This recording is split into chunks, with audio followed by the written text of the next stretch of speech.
11 pour tous, ça commence bien.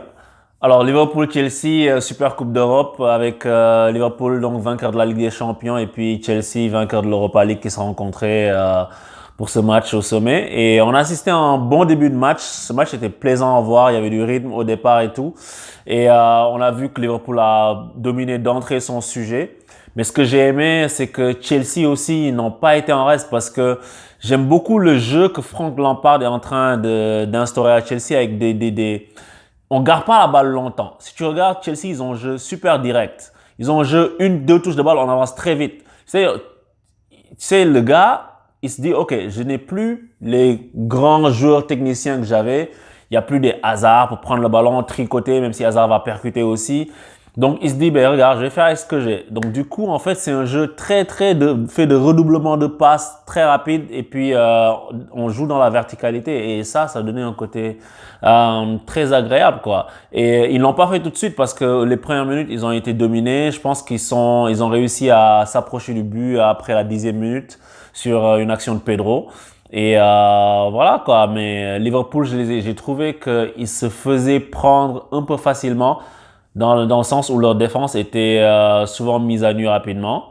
Mais ça, je m'inquiète pas, hein, c'est normal, c'est le début de la saison, c'est parce que tu vois bien qu'ils sont pas prêts. Ils sont vraiment pas prêts parce qu'il y a des choses qui sont rodées. Tu sais, ils sont ensemble depuis 2 ans. Tu vois, par exemple, quand Liverpool défend, ils défendent des fois tous dans leur zone vu que Mané a commencé en avançant toute la première mi-temps.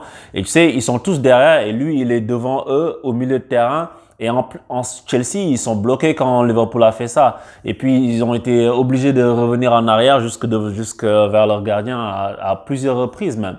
Et ça montre que cette équipe sait ce qu'elle fait. Klopp a installé quelque chose qui est durable et tant mieux pour eux, quoi. Et cette saison, il va falloir compter avec eux. Même si ce match-là, j'ai trouvé que Liverpool était moins tranchant que lors des premiers matchs de la saison passée, par exemple. Et je pense que ça s'explique parce qu'ils ont eu beaucoup de joueurs qui ont joué pendant très longtemps. Mané a fait une longue saison, mais je comprends pas comment il est affûté. Le gars, il est affûté, il a l'air léger, he looks vicious, comme dirait un de mes potes. Mais voilà, ils ont Salah qui a fait la Coupe d'Afrique, Van Dijk qui a joué beaucoup de matchs. Tu sens qu'ils y sont pas encore. Et le match a baissé de pied dans la prolongation avec des joueurs qui avaient les crampes parce que c'est pas la période. Je sais pas si d'ailleurs pour ces super coupes là, ils vont pas faire on joue le temps réglementaire après on fait les tirs au but parce que les organismes sont vraiment pas prêts à la mi-août pour faire 120 minutes quoi. Et au niveau du jeu, tout à l'heure, s'il y a une individualité que je dois sortir, on va parler de Mané. Hein, c'est le gars. Encore une fois, j'avais fait ma vidéo Sadio Mané ne sera pas Ballon d'Or. Ça m'a valu des critiques. Des fois, je me réveille avec des gens, tu connais rien. Mais la reconnaissance, il l'a pas. Parce que le match est terminé et tout ce que tu vois sur les sites officiels, que ce soit l'UEFA, UEFA Super Cup, tout ça, c'est des photos de Salah et de Van Dijk avec le trophée. Qu'est-ce que tu veux faire? You cannot win.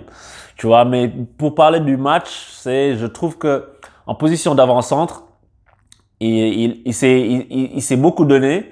Et quand Firmino est rentré, ça a changé les choses parce que, tu sais, Mané a pu partir de derrière, de plus loin et puis développer son jeu auquel il est plus habitué. Parce que tu le vois, par exemple, sur le but qu'il a mis à la 48e minute, c'est début de deuxième mi-temps, pardon.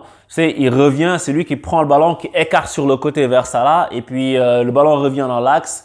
Il a un point d'appui avec Firmino et puis il peut marquer quoi. Et 2 à 3 minutes après, il y a une autre action aussi où il combine et Firmino est dans l'axe, ça permet à Mané de faire une course derrière dans le dos de la défense avec un point d'appui qui peut lui redonner. Mais là, Firmino avait contourné, avait essayé de frapper.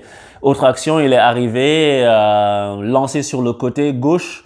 Et puis, il a mis en retrait pour une frappe de Jordan Henderson détournée dans les bras du gardien. Donc, Firmino, franchement, pour les gens qui connaissent pas ou bien qui savent pas l'apport de ce type, il est fondamental au front three de Liverpool parce que c'est lui qui permet de dégager plein d'espace et permet à ces joueurs supersoniques que sont Salah et Mané de prendre l'espace, quoi. Parce que Firmino, sans lui, c'est pas la même chose, quoi. sais, il y a des joueurs de grande qualité, mais ce qu'il fait, comment il aspire, comment il joue, comment il permet à son bloc de remonter, comment il permet de servir de point d'appui à ses ailiers, sans être une tour de contrôle, hein, mais pied d'appui avec la balle dans les pieds. Il a une finesse, ce gars, il a une élégance technique. J'adore Firmino, j'adore ce joueur. C'est presque mon joueur préféré à Liverpool depuis des années. C'est pas nouveau ce que je dis. Mais Firmino, franchement, bravo, quoi. Et Mané doublé en finale en Super Coupe. Donnez-lui son ballon d'or, les gars. Je vous le dis, donnez-lui son ballon d'or. Je pense que s'il continue comme ça jusqu'au mois de novembre, début décembre, et qu'il met des buts, etc., je pense que la pression va être grande sur Messi. C'est Messi, c'est intrinsèquement, c'est le meilleur entre les deux, mais cette saison, Mané a fait vraiment quelque chose de grandiose, je trouve. Et puis, on devrait le soutenir par rapport à ça. Donc, c'est ça mon analyse sur cette Super Coupe qui lance définitivement la saison. On attend le début des matchs espagnols le week-end prochain. On pourra parler de tout ça tranquillement, avec excitation. Je dis tranquillement, mais c'est clair qu'on ne sera pas tranquille. Hein. Le football, tu peux pas regarder ça si tu es un passionné comme ça, tranquille, sauf si c'est ton équipe qui joue pas. Et puis, je sais pas, l'OM est mené 2-0, là tu prends ton plaisir en sirotant une petite boisson. Allez, on se pour tous. À bientôt pour de nouvelles analyses.